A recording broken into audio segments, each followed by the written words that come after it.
Assalamualaikum warahmatullahi wabarakatuh. Anak-anak semuanya dimanapun berada, alhamdulillah pada kesempatan yang baik ini kita bisa kembali lagi melaksanakan kegiatan pembelajaran secara online untuk mapel Al-Quran Hadis kelas 8 MTS semester Kasal. Kali ini kita akan membahas bab yang ketiga, yaitu kukuatkan iman melalui beramal soleh dengan benar dan ikhlas. Hadis riwayat Bukhari Muslim dari Abu Hurairah radhiyallahu an dan Bukhari dari Hakim bin Hisham.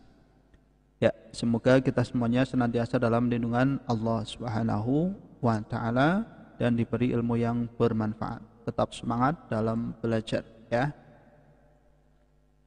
Anak-anak semuanya, kalian perhatikan dulu, ini adalah kompetensi dasar atau KD yang akan kita pelajari hari ini. Ya, ini perhatikan KD 3.3 ya, menganalisis isi kandungan hadis riwayat Bukhari Muslim dari Abu Hurairah. Ini hadisnya, nanti kalian pelajari dengan baik, ikuti penjelasan Pak Guru ya. Baik anak-anak semuanya, kalian perhatikan dulu, ini adalah peta konsep ya. Materi kita adalah hadis riwayat Bukhari Muslim dari Abu Hurairah radhiyallahu an dan hadis riwayat Bukhari dari Hakim bin Hisham radhiyallahu an. Baik, ini adalah aktivitas yang diharapkan kita terapkan, kita capai pada pertemuan kali ini. Demikian juga ini adalah keterampilan yang hendaknya bisa kita peroleh, kita capai setelah pembelajaran ini berlangsung. Baik, kalian amati dulu gambar berikut ini ya. Ini ada gambar orang yang sedang menginfakkan hartanya. Ini adalah gambar orang-orang yang benar-benar membutuhkan pertolongan kita karena hidup dalam kekurangan. Kita tahu bahwasanya di sekitar kita masih banyak sekali orang-orang yang membutuhkan uluran tangan kita. Maka dari itu mari kita bantu ya. Mari kita biasakan untuk menjadi orang yang dermawan, membagi rezeki yang kita miliki sebagian dengan ikhlas kepada orang yang membutuhkan. Yang pertama, ini adalah hadis riwayat Bukhari Muslim dari Abu Hurairah dan hadis riwayat Bukhari dari Hakim bin Hisham. Kita akan pelajari satu persatu. Mari kita baca bersama hadis yang pertama. Bismillahirrahmanirrahim.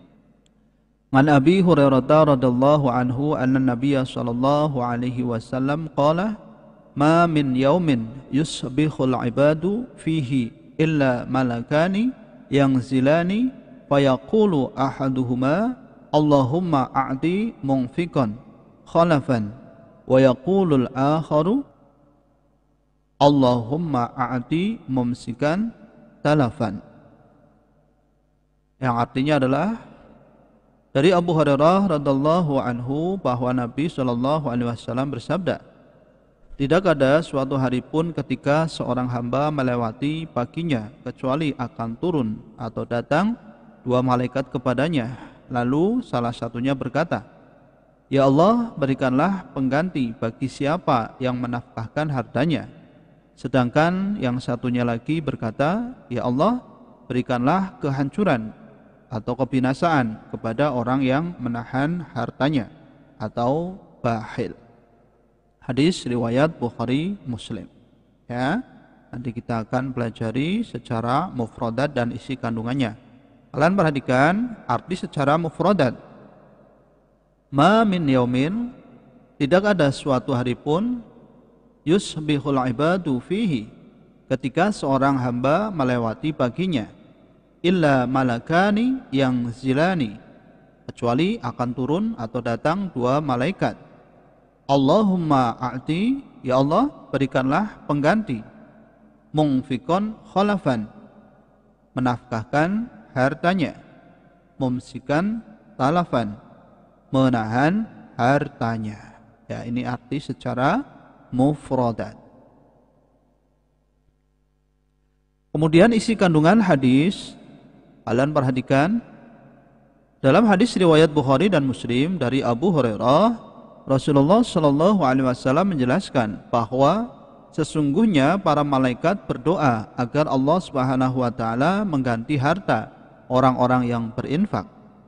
Allah Subhanahu Wa Taala akan mengganti dengan kebaikan di dunia dan pahala di akhirat. Hal ini sesuai dengan firman Allah Subhanahu wa taala Al-Qur'an surat Saba ayat 39. Mari kita baca bersama. Bismillahirrahmanirrahim. Wa ma anfaqtum min syai'in fa huwa yukhlifuhu wa huwa khairur raziqin.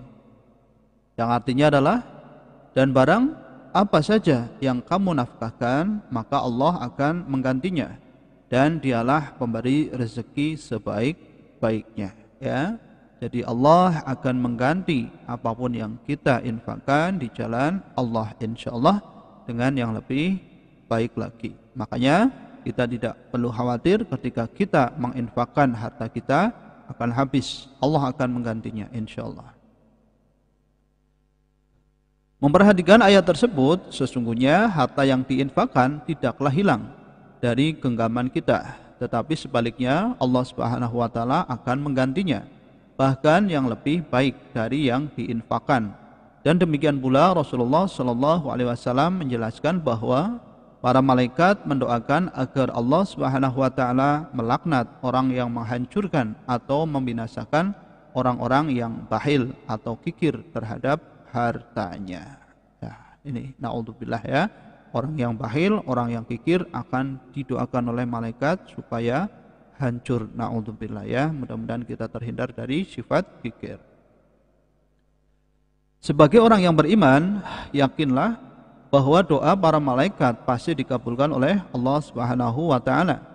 Sudah banyak contoh kejadian dalam kisah-kisah terdahulu bagaimana Allah Subhanahu wa taala menghancurkan orang-orang yang bakhil terhadap hartanya, dan begitupun sebaliknya bagaimana Allah Subhanahu wa taala membalas kedermawanan orang-orang yang berinfak di jalan Allah Subhanahu wa taala. Sudah banyak sekali kisah ya dalam Al-Qur'an maupun hadis Rasulullah sallallahu alaihi wasallam yang menerangkan tentang celakanya orang yang bakhil dan kemuliaan bagi orang-orang yang dermawan. Makanya kita harus pandai mengambil hikmah ya dan mencontoh yang baik tentu. Demikianlah tadi pembahasan hadis yang pertama. Kita langsung masuk ke hadis yang kedua, riwayat Bukhari dari Hakim bin Hizam. Kalian perhatikan dengan baik. Mari kita baca bersama. Bismillahirrahmanirrahim.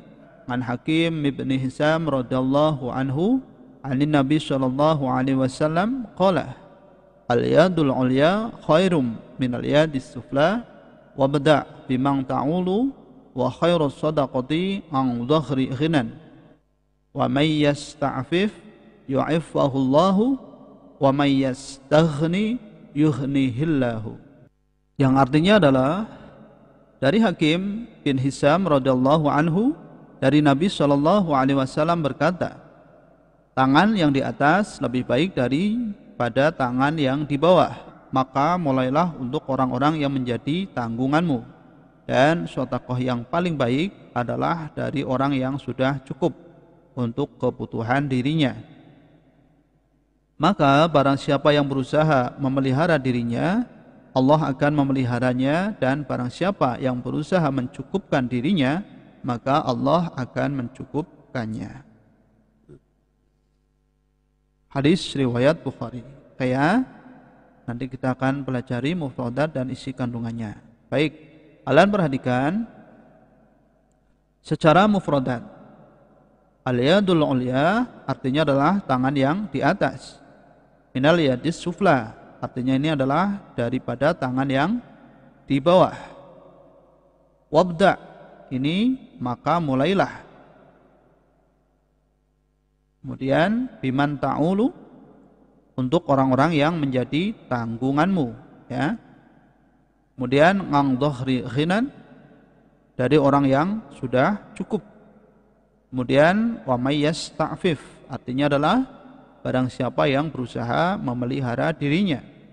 Wa may yastaghni barang siapa yang berusaha mencukupkan dirinya. Yughnihillah artinya adalah maka Allah akan mencukupkannya. Oke, kalian cermati, baca dengan baik ya mufradat hadis berikut. Sudah anak-anak bisa dipahami ya? Oke, kita langsung masuk isi kandungan hadis. Kalian perhatikan. Dalam hadis riwayat Bukhari dari Hakim bin Hizam, Rasulullah Shallallahu Alaihi Wasallam menjelaskan bahwa tangan yang di atas lebih baik dari tangan yang di bawah. Maksudnya bahwa orang yang memberi lebih baik daripada orang yang menerima. Namun demikian bukan berarti jika kita diberi sesuatu oleh orang lain tidak boleh menerima. Jika ada orang yang memberi hadiah maka boleh diterima, ya. Jadi tangan di atas itu lebih baik daripada tangan yang di bawah. Memberi lebih baik daripada menerima atau meminta. Meminta-minta dilarang keras dalam syariat kecuali dalam keadaan sangat terpaksa. Rasulullah Shallallahu Alaihi Wasallam mengilustrasikan akibat meminta-minta bahwa seseorang yang senantiasa meminta-minta kepada orang lain sehingga ia akan datang pada hari kiamat dalam keadaan tidak ada sepotong daging pun di wajahnya. Hadis riwayat Bukhari Muslim. Selain itu, dalam hadis riwayat Bukhari Muslim dari Abu Hurairah juga menjelaskan bahwa menafkahi keluarga yang menjadi tanggungan adalah harus menjadi prioritas utama dibandingkan memberi nafkah orang lain. Maka mulailah berinfak dengan mencukupi kebutuhan diri sendiri, lalu orang yang menjadi tanggungan kita. Berinfak untuk dirimu lebih baik daripada selainnya. Rasulullah Shallallahu Alaihi Wasallam dalam hadis bersabda, mulailah dari dirimu, bersedekahlah untuknya jika ada sisa, maka untuk keluargamu. Oke. Jadi kita dimohon, diharapkan ya, sebelum kita memberikan infak kepada orang lain, cukupilah kebutuhan diri sendiri terlebih dahulu, karena itu lebih mulia atau lebih utama. Nanti kita baru memberikan infak kepada orang yang membutuhkan.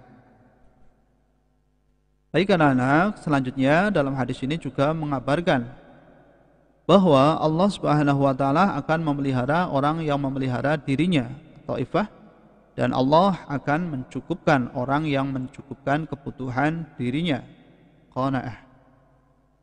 Ini terlihat dalam kalimat, maka barang siapa yang berusaha memelihara dirinya, Allah akan memeliharanya, dan barang siapa yang berusaha mencukupkan dirinya, maka Allah akan mencukupkannya. Ini bukti bahwa orang yang ikhlas menerima ketentuan bahwa rezeki itu dari Allah Subhanahu wa taala, maka Allah akan senantiasa menjaga dan memelihara kesuciannya. Bisa dipahami ya anak-anak sampai di sini ya. Jadi kita harus ridho akan segala pemberian Allah Subhanahu wa taala. Rezeki sedikit banyak itu adalah pemberian yang terbaik dari Allah. Kita harus ikhlas menerima dan mensyukurinya. Dan mari kita ya infakkan sebagian harta kita untuk orang lain ya. Mudah-mudahan kita termasuk golongan orang yang dermawan ya, bukan orang yang kikir. Amin. Baik anak-anak, setelah kalian tadi mendengarkan penjelasan Pak Guru, coba silakan kalian kerjakan latihan soal berikut ya. Ini ada 5 soal, silakan kalian baca, cermati dengan baik, kemudian kalian jawab. Oke anak-anak, demikianlah penjelasan dari Pak Guru ya. Mudah-mudahan bisa kalian pahami dan bermanfaat. Kurang lebihnya minta maaf. Sekian dan terima kasih. Assalamualaikum warahmatullahi wabarakatuh.